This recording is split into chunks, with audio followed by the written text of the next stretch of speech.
এই কুকুরটি বাঁশি বাজিয়ে সবাইকে বিনোদন দিতে থাকে।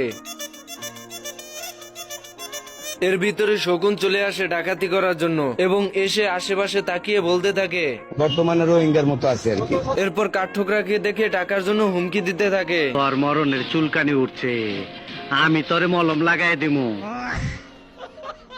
সুটিয়ে লাল করে দেবো, নোংরামি বার করে। এরপর দুজনের ভিতরে এত কষ্ট দেখে শকুন বলতে থাকে ওর কষ্ট বেশি, আর কাঠঠোকরা বলতে থাকে ওর কষ্ট বেশি। এই নিয়ে দুজনের ভিতর ঝগড়া সৃষ্টি হয়। এর ভিতরে কাঠঠোকরা দুটি মদের বোতল বের করে বলে যার বেশি কষ্ট সে বেশি মদ খাবে, এবং দুজনের প্রতিযোগিতা শুরু হয়ে যায়। আমার কাছে কোনো ব্যাপারই না, কোনো ব্যাপার না। এবার কাঠঠোকরার পালা।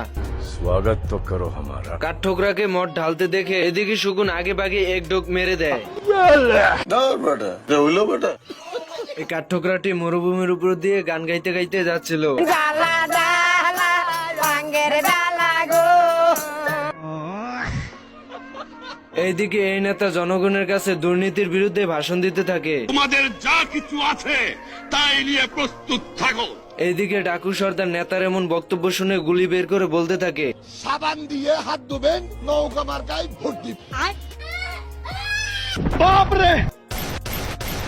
এইদিকে নেতা গুলি খাওয়ার ভয়ে দৌড়ে পালাতে থাকে, কিন্তু এত দৌড়েও শেষ রক্ষা হয় না।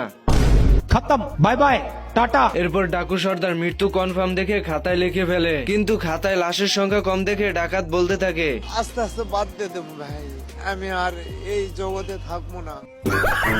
এই কাঠঠোকরাটি অস্ত্রের দোকান ঢুকে দুটো পিস্তল কিনে বেরিয়ে যায় এবং বাইরে এসে পিস্তল হাতে নিয়ে বলতে থাকে কোন নেতা নেতার মারা হুন্দাই নাই, নেতা গুরু লইয়া যায়।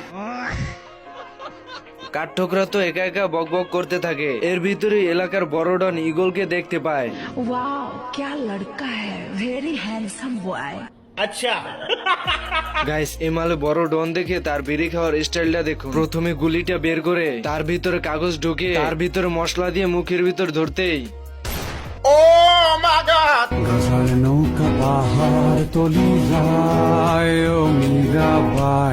এরপর বড় ডন কাঠঠোকরাকে বলতে থাকে আমারে চিনচ, আমি সানডে মানডে ক্লোজ করছি, 1-2 খালাস করছি, সিস্টেম চালু কইরা আজ এখানে দাঁড়াইছি। বলিস কি? আমার মাফ করে দেন হুজুর, আমার ভুল হয়ে গেছে।